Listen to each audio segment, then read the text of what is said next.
Good. I will say good morning, everybody, even though we're recording this on Monday afternoon. Good morning, everybody. Keith Engel is filling in for Dan Harris again here on Let's Talk Sports Roundtable. I'm here with Dan Carubia. Good morning, Dan, or good afternoon. Sorry, I guess I'm not fooling anybody, but we'll be on plausibly live tomorrow morning. How are you? I'm good. As they used to say about Dwight Gooden, good morning, good afternoon, and good night, baby. Boom. Well, I guess was it. I guess that's a good segue, Dan, because I guess the Mets probably wish they had Dwight Gooden on the mound a couple of times the last three games. Not a good finish to a really good season for the Mets. No, it's a shame. Here's a team that won 101 games, and throughout the whole season, whatever brought them to that 101 games, they were doing well. Up until August, I think August 31st, they had 83 wins. In the last month of September, they went 18-13 against some of the weakest and AAA teams in the National League. Yeah. And in the last week, they lost 5 out of 6 games to the Braves and to the San Diego Padres. And you, as a team that has these 100 wins, you can't have a scenario that happened to this team over this past weekend. And the way they lost last night, getting one hit by Alonso. Ugly. That was, you can't do that. You know, Scherzer, the last 2 games, he got his ass beat. And he is a $43 million guy that is supposed to win games. And did he have an injury? Yeah, he did. He was out for a while. Did he come back and pitch good the first game he came back? Absolutely. But then it transpired into a terrible 2 games here. Those are the games that got him to win. Yeah, you got those. That's what you got the guy for. Period. Right. End of conversation. Right. And then you got DeGrom. Now, I'm not going to. To me, there's nothing wrong with DeGrom as far as how he pitched against the Braves and Atlanta. He did give up 3 home runs, but he left that game was 3-1. He had that team in a way where you pitched a semi-quality game. All right, the guys had guys on base. They left 10 guys on base. They didn't score. Right. The other day on Saturday night, what did he do? Pitched 6 innings, gave up 5 hits and a couple runs. Say goodnight, Gracie. Okay, he wins the game. They almost lost it at the end, but that's another story. And last night, Bassett, he kind of reminds me of a guy that the Yankees had, and I can't think of his name offhand, and he just couldn't do it with New York. And he was talking about how New York is Ed Whitson. Yes. and here's a guy that comes in and says, you know what, New York's, everybody's right into the game. Everybody's right into. Well, you're not pitching against 4,000 people in the Oakland Coliseum. Sorry. And the last 2 games, and then last night, here's what I hate about Major League Baseball. He's got this pitch com in his brain here. They talk about speeding up the game. Excuse me, it's not working. I can't. Well, what are you doing? He's talking like this, da-da-da-da. So then he gets his act together, steps on the mound. A couple of guys step out on him. Okay. About the second, I'll give him a break. When the third guy does that, if I was pitching, there's a little thing called chin music. Yep.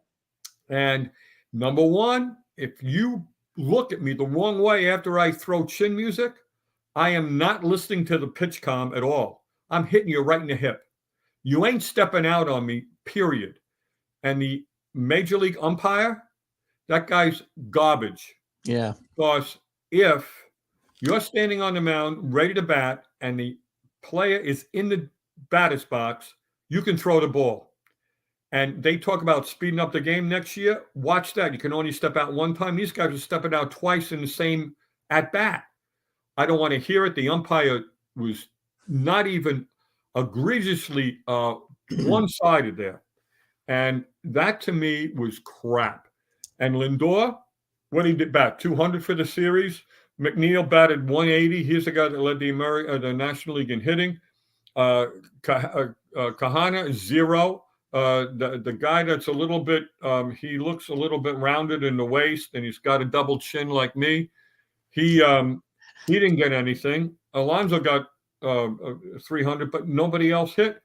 Escobar. This is why the team didn't do well. And I'm carrying on here because I'm a Mets fan and got ticked off. But I watched San Diego play. They hit a couple home runs, four or five home runs the first couple of games. Okay.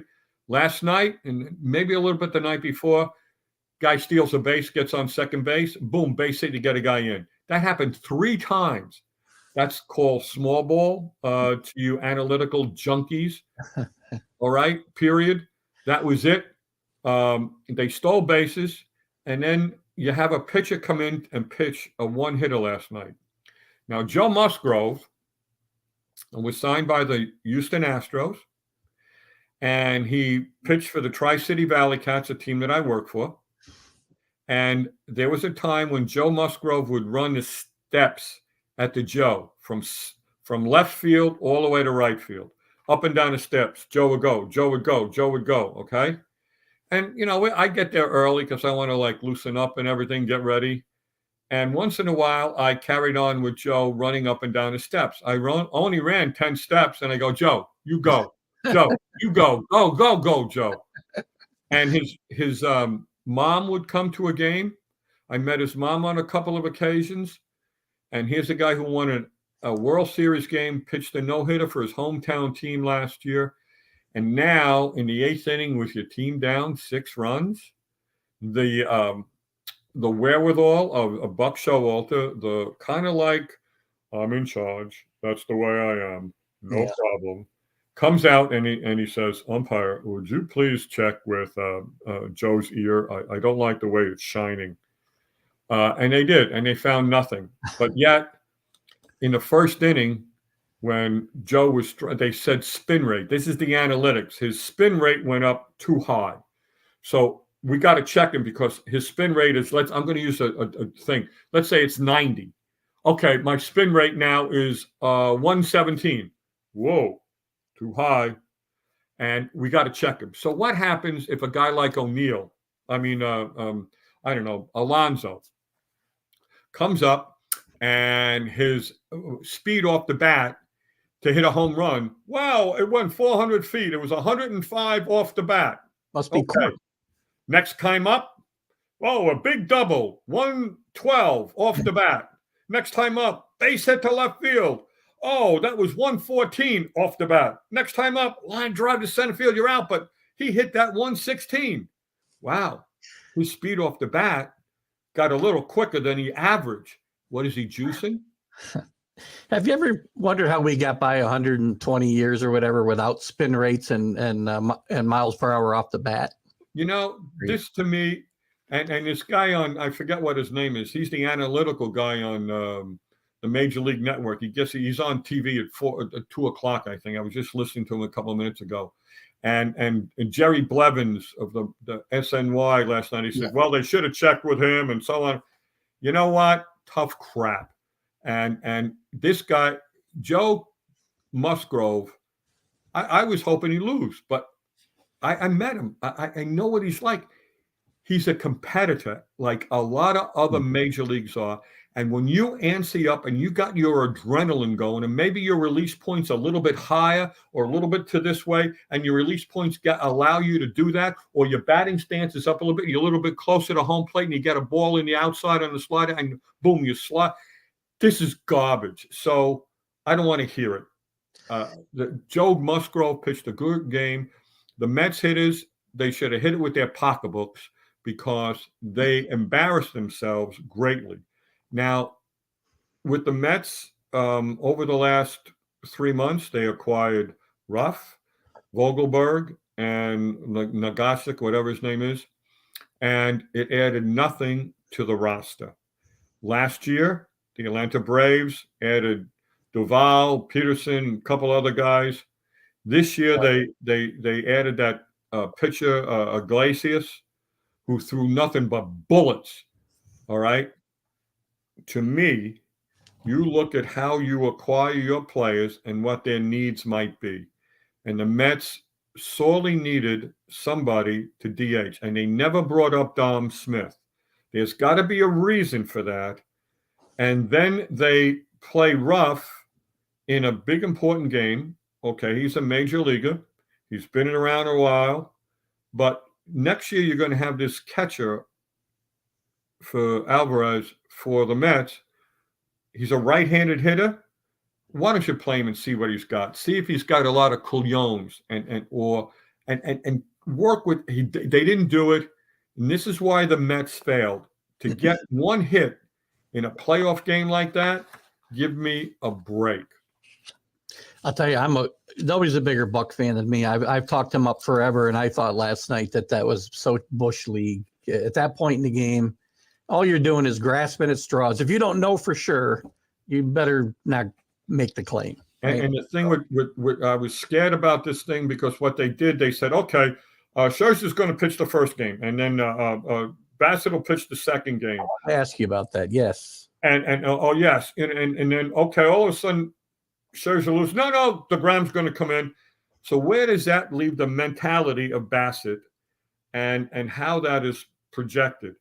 You know, if their things were short, they lost those 3 games to the Braves.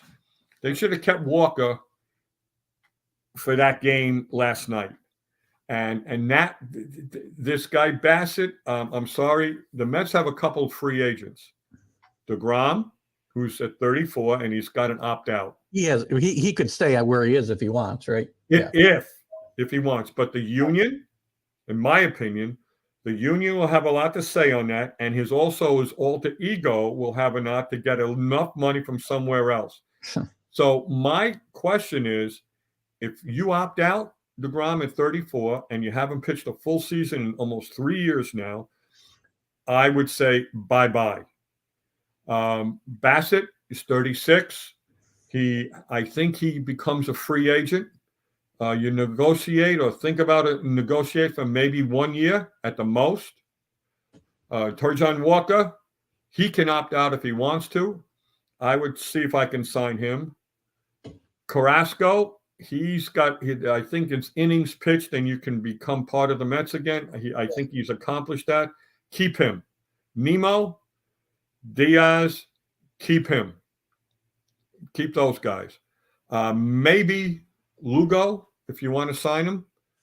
Those are the free agents they need to sign. And my opinion on DeGrom is you lost it. And at 34 years old, fine. Maybe you have another year where you can win 18 games. Let's say that next year. And the Mets don't sign him, say he wins 18 games, whatever. Or even if he played with the Mets, he wins 18 games. The Mets can't, and he's got to get a $40 million contract. He's got to go up to Scherzer's area. What about for 1 year, but not for 4 or 5? No, not for 4 or 5. But that's what he wants. Well, of course.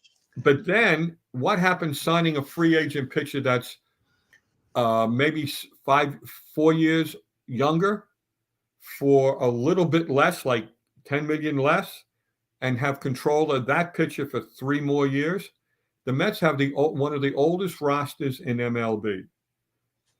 Cohen, I'm sorry, it's like when you meet, and I'm rambling here, but it's like meeting a good girl in the 60s on First Avenue in a bar, okay? That's the way I look at it. The way I look at it with Cohen, all right? Interesting analogy. But I'm trying to think of it this way. But so you didn't go up to a girl, a good-looking babe on First Avenue at Joe Willie's place and go, hi, come here often? What's your sign? You like sports? How am I doing so far? No, you didn't. You went up and introduced yourself. And the way Cohen signed Lindor, with a plethora of shortstops available over this past year and this year coming up, to make a big splash, it hurt the team where they could have got maybe Realmuto as a catcher and Springer for center field. Mm-hmm. And they would have paid maybe $10 million more of the $34 million that he's paying Lindor, but that would have solidified those teams. And look who's playing for the Cleveland team. Rosario and Giménez right there. Very well. And they could have done that. So it's going to be a tough year for the Mets for the wintertime. And my question is, get rid of some of your guys. You got to go get new guys. And the only thing that the Mets have right now is Beatty and Alvarez and maybe one or two other guys that are position players. They need to get quality starters, two of them, and that maybe will work for them down the road. But the Mets really disappointed, and I just thought there was nobody when they started to lose those games, especially against the Cubs. I don't know if anybody stood up and said, we can't take this anymore. There's an old saying, what you see here, what you say here stays here in the locker room. So I don't know when it went on in the locker room, and there's a lot of talk, but you didn't see it on the field. You didn't see a take charge guy. And for Bassett not to throw a little chin music at that guy, that's telling me the whole story of the whole last month of the Mets. I'm getting my ass beat. Okay, I'll take it, but let me try and fight back. Oh, no, that's the type of way I look at it. So. Well, that's old school, and we don't play that way anymore, because we don't want to offend somebody. So by throwing, inside, that's my, it used to be that was your part of the plate as a pitcher, right? Now, I know the Drysdales and the Gibsons and guys like that wouldn't, even a Clemens, getting more contemporary, they weren't going to let you have that part of the plate. No, and if you did that and you stepped out on me all that time, oh yeah, you're screwing me up. I'm ready to go, and you step out on me, and you're doing it to maybe upset my rhythm. Well, your rhythm is going to be by your chin. Yeah, that you're right. We'll get into this. Maybe you and I will do a whole show about the rules next year, because the rule. And I don't want to get into it too much today because we got to cover some other stuff. Yeah. But the rules we're putting in place to speed up pace of play are ridiculous. You have rules in the rule book now. Just enforce them. Will speed up play. That's all you have to do. And the worst rule next year is going to be, the batter should stay in the batter's box, and the pitcher should toe the rubber when he gets the ball back. Period. End of conversation. You got 30 seconds. That's it. But this rule of only throwing over to first base one time, terrible, 2 times, that's crap. And getting these bigger bases, that's garbage too. Yeah. So we'll talk about another time. But I'm just very sad. But when we talk about the games, I'll give you my opinion on these things. But the Yanks, another story, right? Let's start. Well, before we get, we'll start with the Indians, and we'll recap quickly the wild card series that just ended. Obviously, we'll start with the Indians since they're going to play the Yankees. They played very, very well. It was an interesting combination of games on Saturday afternoon. We saw a 15 inning 0-0 game, or 1-0 game, 0-0 through 15 innings. And then we see the opposite in the Seattle Toronto. They blow an 8-1 lead, and we're going 9-9 in the almost extra innings there. So quite a contrast. The Indians scare me a little bit facing the Yankees because they're young. They don't know any better than to go out here and play well. They got good veteran leaders. You mentioned the 2 kids actually from the Mets, Rosario and Jimenez. But they got great veteran leadership in Jose Ramirez, a guy nobody talks about that is one of the best players in Major League Baseball. Mm-hmm. And Terry Francona, who's, not chopped liver in that dugout. And he may be, I kind of think he may be ready to step away for health reasons and whatnot. Yeah. This team is motivated, and they could catch the Yankees sleeping maybe early in this series because of this time off. So, well, I think you could be right. No matter what happened, the way I look at it now with the Indians, it's exactly the reverse of the Mets. They're not supposed to be where they are. Yeah. And whatever happens now is a little bit of extra fun for Terry Francona. And I'm so old that I saw Terry Francona's daddy play. So that's how old. Right field for Cleveland Indians, baby. But now they're Guardians. But I think they have a good quality defensive team. Their starting pitcher, Shane Bieber, is going to be good. Very good. Got a couple of other guys that could really throw the ball well. They got a day off or 2 days off for this before they face the Yankees, and I think they hit the ball. Ramirez had a tough game the other day, but I honestly think they can be very competitive with the Yankees. When you talk about the Yankees, I'll tell you why I think they can be competitive. The other game that blew me away, absolutely blew me away, was St. Louis and Philadelphia. I looked at the box score, the first one, and here's a pitcher, Quintana. Started a lot of games this year. Sure. His box, I found out they lose the game. I said, how did they lose the game here? I looked at the box score. This guy pitched 5 1/3 innings. He gave up a total of 2 hits. I think he had 4 Ks, and he threw 75 pitches. And for some reason, here comes the manager.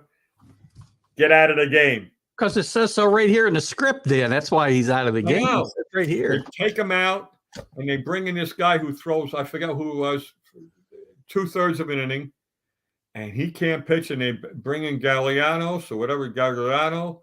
He pitches at 1 1/3 innings, throws 19 pitches, and he's out of the game. And then they bring in the Hensley guy, 4 runs, 4 hits, game time.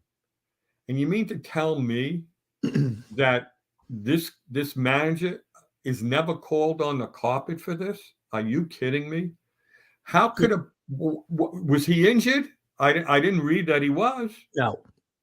But that's the way baseball is played today. That's the way you're supposed to do it. If you don't do it that way and you play your gut and you actually pay attention to what's going on the field, right?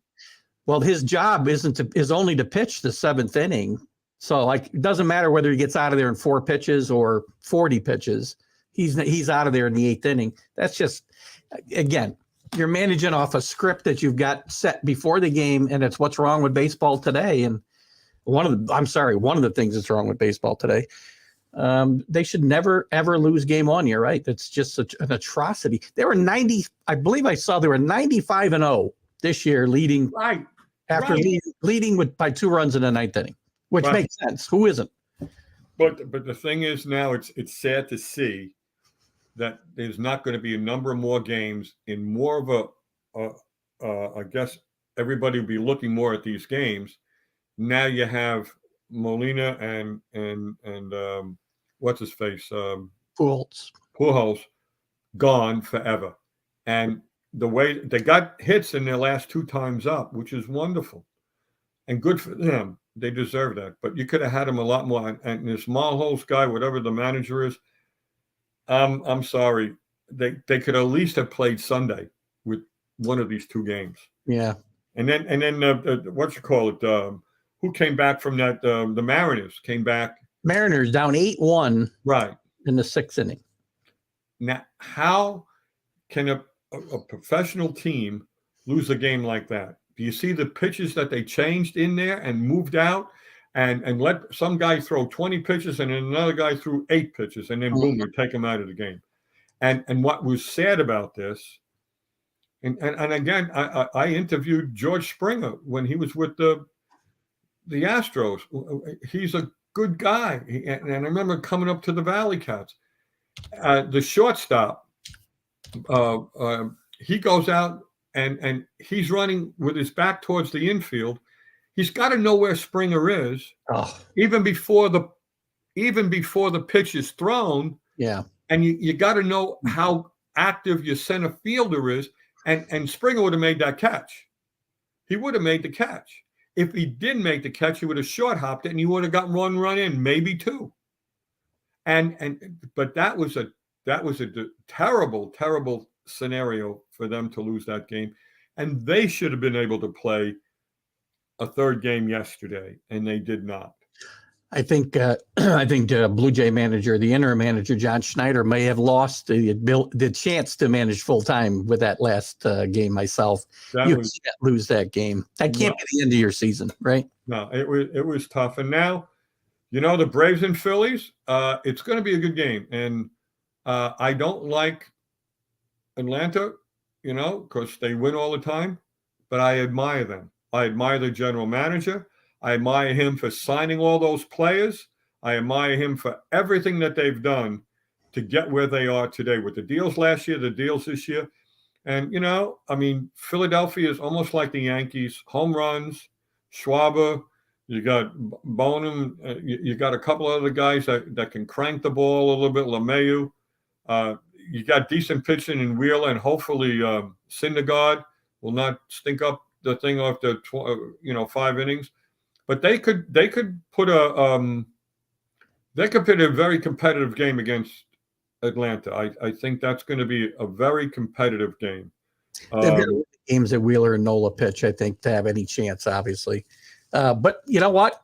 Philly's got, when you can hit the ball like that, they're not a good defensive team. Their bullpen's a little suspect, but they pitched well against the Cardinals, as you said. Braves, I think, are the most complete team left. I think they're more complete than the Dodgers.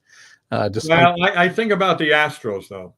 I think their team, but the Braves, man, they got some good quality starters. They got some decent relievers. You gotta hold your breath once in a while when Kenley Jansen comes in, but they have the pitching that can do it. Riley at third base is incredible. Olsen, he's got the good as numbers as Freeman, only he doesn't have a high batting average. Swanson is all-star shortstop. He's going to leave me. Donato and Contreras behind the plate, or Contreras is a DH. That guy came out of nowhere this year to hit as well as he hit. Yeah, you got good defense. They got great defense. So I think that's, if the Phillies pitching can stop the hitting, there's a good competitive game right there. But the Astros and the Mariners, I think it's going to be, to me, with the Astros pitching and their hitting and how they've done so well this year. No, I'm glad the Mariners are in. They haven't been in a long time.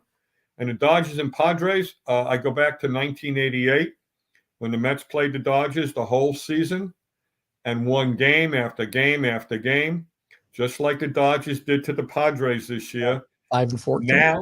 Now, after coming off of this great victory over the Mets, and because they had more wins and they dominated them, that could be a competitive thing, a game.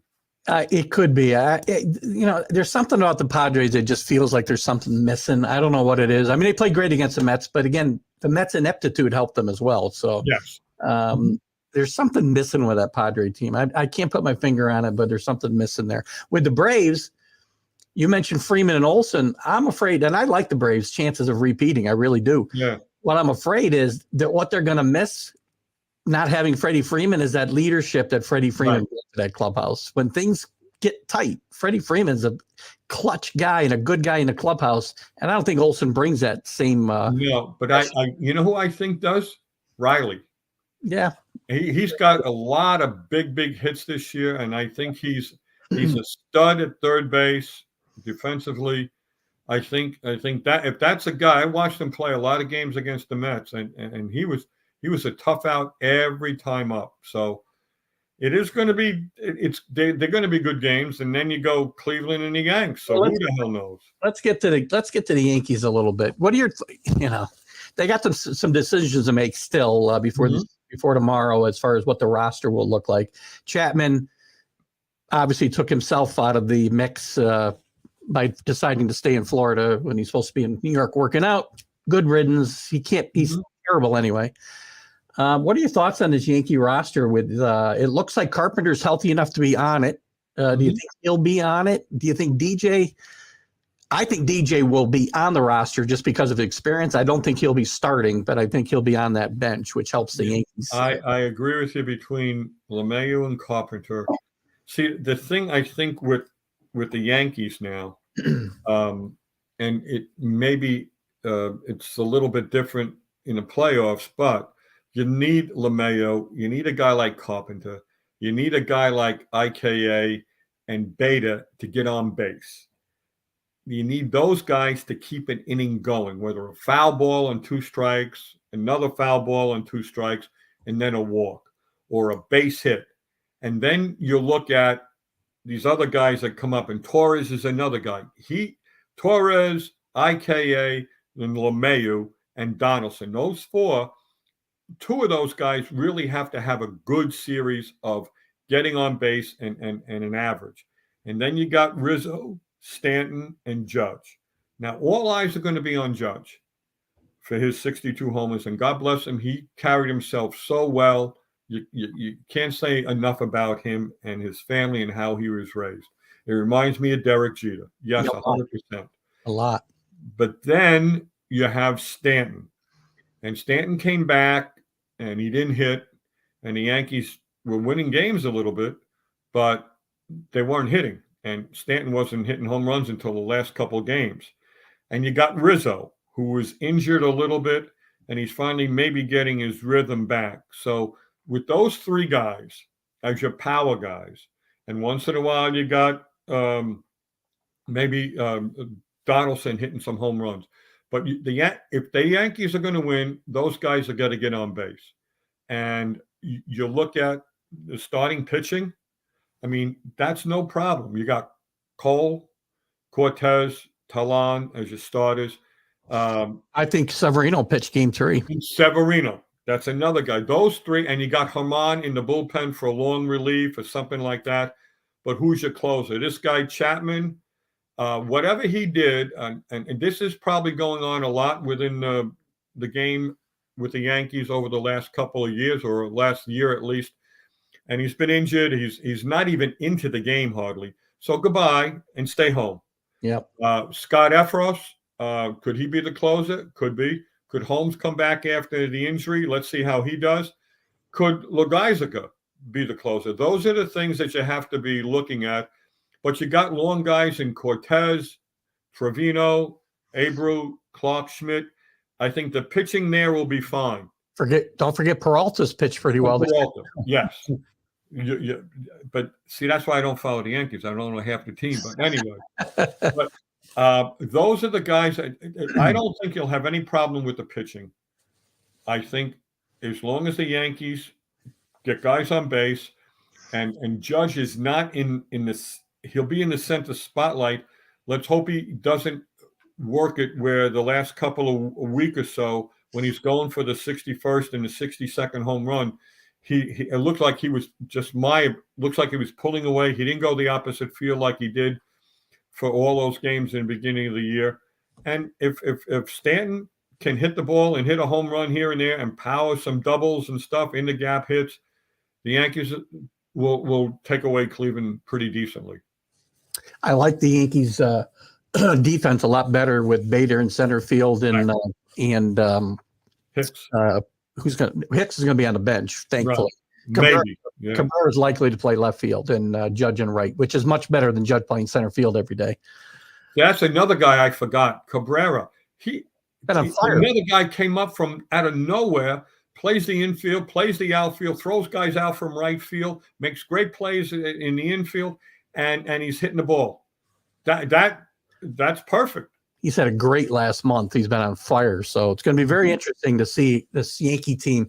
I think that infusion of youth with Cabrera, later on Peraza coming up, and he didn't play a main part in this drive to the finish line, but they brought a little bit of energy to this team that might have been lacking in August when they started to swoon a little bit. So I was happy to see that.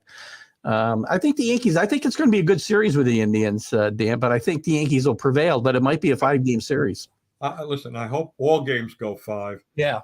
And I'll be watching. And then all you can say is that's baseball, Susan. But the thing is, it's not baseball anymore, because you're going to have these little scenarios of managing not to lose rather than managing to win. That's my opinion. All right. And that's the way it stands. We're on the same page there. I can assure you that. Who you're going to pick the Yankees then in the Yankees and Indians series? I'll pick the Yanks. How about the Phillies and Braves? I'll go with ATL. Okay, and we got the Dodgers and the Padres. I'm going to go Padres. Upset. And the last one, what I missed? I missed Houston, obviously, and Seattle. I think you're taking the Houston. Stros, baby. The Stros. The Stros, even though they broke your heart and left town. Yes, they left the Valley Cats, but you know what? I'd like Dusty Baker. Me too. All those guys on the team are wonderful people who I've met a little bit, and I'm prejudiced on that side of the fence. And but they play hard baseball. They hit, they pitch well. So I'd like to see Atlanta and Houston in the finals. I think that would be my choice. Repeat of that myself. I think it'll be a lot. If the Yankees have to lose, I will root for Dusty Baker because I like Dusty Baker a lot. I think he deserves a World Series after all these years. Amen. So Dan, I think that's it for now. Unless you got something you want to add before we start. No, I'm just glad that the games are going to be, I guess they start tomorrow. So in the afternoon. The only thing I don't really like is all this stuff on. There's too many games too fast. People are going to work tomorrow, stuff like that, and it's all there's days off between these games. They could have moved some of these games. Could have been on the days off. I'm sorry. So you could have had only 2 games a day, one at maybe 5 and one at 8:30 or something like that, 8 o'clock. But I'm not making money, and if you talk about the management of the MLB. I'm not going to say a word because as long as Rob Manfred's in charge, the dollar is going to always come first. Buddy. Yes, you got it, baby. Money, money, money, money. All right, listen, Dan. Thanks, been great to have you with me again today, filling in for Dan Harris. Hopefully, Dan will be healthy enough to rejoin you soon. We'll see you on the flip side. Have a great day, guys. That's to Dan Harris, baby. Absolutely. How come my music won't come up here? There we go. How about that? There we go. All right. Have a great day. See you later. Bye-bye.